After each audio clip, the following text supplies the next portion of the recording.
চলে এসেছি আজকে আবার একটা নতুন রেসিপি নিয়ে। শুক্তো মানেই তো আমরা জানি তিতো, আর সেটা উচ্ছে হোক কিংবা নিম পাতা। আজ উচ্ছে নিম পাতা ছাড়াই লাউ শুক্তো করে দেখাবো তোমাদের। এই রেসিপিটা বরিশালের এক বাঙাল দিদার কাছ থেকে শেখা আমার। কোনো রকম তিতো ছাড়াই শুক্তোটা আমার খুব পছন্দের। তোমাদের কেমন লাগে অবশ্যই কমেন্টে জানিও। গলাটা আমি কেটে রাখলাম, এটা আমি কোনোদিন মুগ ডাল দিয়ে বানিয়ে খাবো। আর ছিলকাগুলো আমি একটু মোটা মোটা করে ছিলবো, কারণ ছিলকাটা দিয়েও আমি কিছু বানিয়ে নেব। লাউয়ের তো কোনো কিছু ফেলারই নয়, তাই না?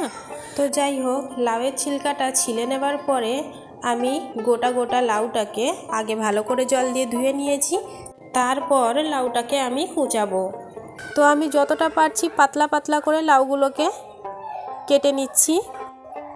দেখতেই পাচ্ছ কতটা পাতলা করে আমি কাটার চেষ্টা, যতটা পারছি পাতলা কাটার চেষ্টা করছি। এইভাবে একবার বাড়িতে লাউ শুক্তো বানিয়ে দেখো, গ্যারান্টির সাথে বলছি বারবার এভাবে খেতে মন চাইবে। তো দেখো বন্ধু, যতটা পেরেছি আমি পাতলা পাতলা করে এটা লাউটাকে কেটে নেবার চেষ্টা করেছি।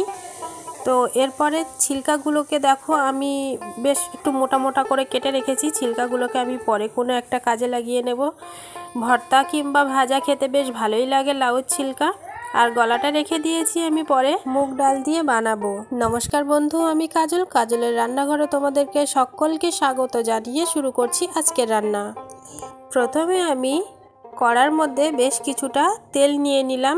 তেলটা গরম হয়ে গেলে একটা কাতলা মাছের মাথা আমি ভেজে নেব। তো তেলটা গরম হয়ে গেছে, আমি কাতলা মাছের মাথাটা তেলের ওপরে দিয়ে দিলাম। আগে থেকে নুন হলুদ মাখাইনি, তাই আমি ওপর থেকেই নুন আর হলুদ একটু দিয়ে নেড়ে ছেড়ে নিচ্ছি।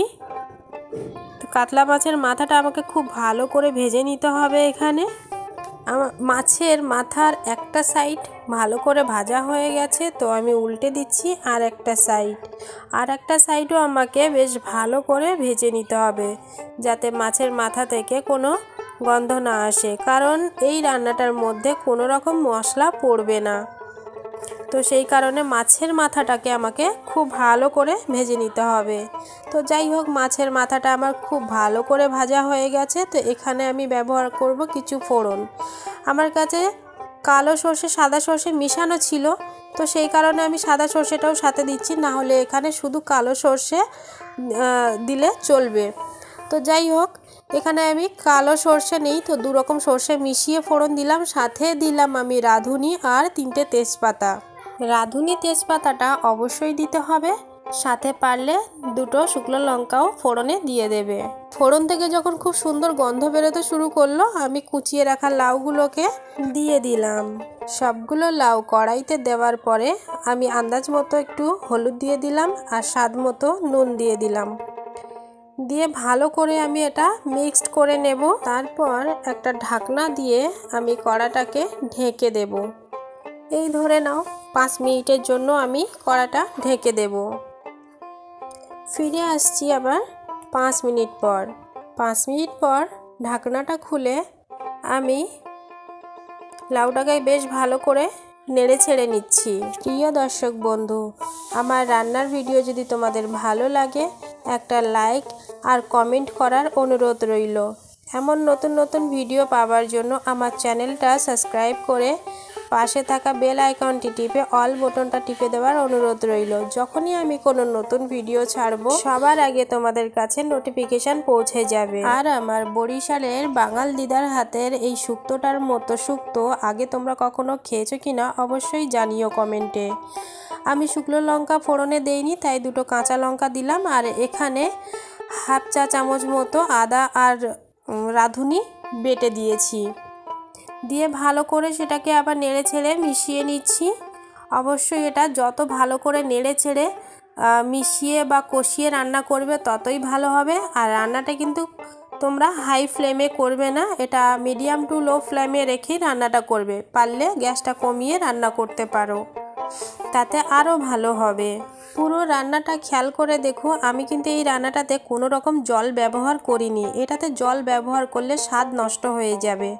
তো যাই হোক, আমি লাউটা কষিয়ে নিয়েছি, মশলাটা দিয়ে দিয়েছি। মশলা বলতে সেই রাঁধুনি আর আদা বাটাটা দিয়ে ভালো করে একটু নেড়ে চেড়ে কষিয়ে নিয়ে তারপরে মাথাটা লাউয়ের মধ্যে দিয়ে মাথাটাকে আমি ভালো করে চাপা দিয়ে দিলাম। তারপরে আরও 5 মিনিটের জন্য আমি ঢাকা দিচ্ছি কড়াইটা। ফিরে আসলাম আবারও 5 মিনিট পর। তো দেখতে পাচ্ছ লাউ থেকে অল্প অল্প জল বেরিয়েছে আর মাথাটাও এখানে নরম হয়ে গেছে। তো মাথাটা এবার আমি ভেঙে দেব ভালো করে, না হলে মাথার স্বাদটা লাউয়ের মধ্যে আসবে না। আর এখানে আমি হাফ চা চামচ মতো চিনি দিচ্ছি, তোমরা না চাইলে না দিতে পারো। তো অবশ্যই এটাকে আমাকে নেড়ে ছেড়ে কষিয়ে কষিয়ে রান্না করতে হবে, যেটা আমি আগে বললাম। আঁচটা কমিয়ে যত কষাবে ততই এই শুক্তোটা স্বাদ বাড়বে। আর মাথাটাকে ভালো করে ভেঙে দিচ্ছি, কারণ মাছের মাথার যে স্বাদ সেটা লাউয়ের মধ্যে আসাটা খুব দরকার। আঁচের ফ্লেমটা কমিয়ে দিয়ে আমি আরও 5 মিনিটের জন্য ঢেকে দিয়েছিলাম, কারণ লাউটা আমার সিদ্ধ হতে বাকি ছিল। তো আমি ফিরে এসেছি আবারও 5 মিনিট পরে। তো এখানে আমি যেহেতু কোনো রকম জল ব্যবহার করিনি, তো লাউয়ের যেটুকু জল বেরিয়েছে সেইটা দিয়েই আমি লাউটাকে সিদ্ধ করতে চেয়েছি। তার জন্য আমাকে গ্যাসের ফ্লেমটা কমিয়ে ঢাকা দিয়ে দিয়ে লাউটাকে সিদ্ধ করতে হয়েছে। পুরো ভিডিওটা খেয়াল করে নিশ্চয়ই দেখেছো, আমি এর মধ্যে কোনো রকম কোনো তিতো কিছু ব্যবহার করিনি। এটা তারপরেও পুরোপুরি শুক্তোর গন্ধ এবং স্বাদ দুটোই পাবে। আমি তোমাদের সবাইকে অনুরোধ করব এইভাবে একবার বাড়িতে লাউ শুক্তো বানিয়ে খেও। কথা দিচ্ছি আঙুল চেটে সবাই খাবে, বারবার তোমাকে বানাতে বলবে। প্রিয় দর্শক বন্ধু, আমার রান্নার যদি তোমাদের ভালো লেগে থাকে একটা লাইক করে যেও, সাথে কমেন্ট করার অনুরোধ করছি। চ্যানেলটা সাবস্ক্রাইব করে পাশে থাকা বেল আইকনটি টিপে অল বোতামটা টিপে দেওয়ারও অনুরোধ করছি। তাহলে যখনই কোনো আমি রান্না ছাড়বো সবার আগে তোমাদের কাছে নোটিফিকেশন পৌঁছে যাবে এবং এরকম নতুন নতুন রান্না তোমরা আরও দেখতে পাবে। আজকে এই পর্যন্ত, সবাই ভালো থেকো, সুস্থ থেকো। ফিরবো আবার নতুন কোনো রান্নার সাথে, এবং পুরো ভিডিওটা দেখার জন্য অসংখ্য ধন্যবাদ তোমাদের সকলকে।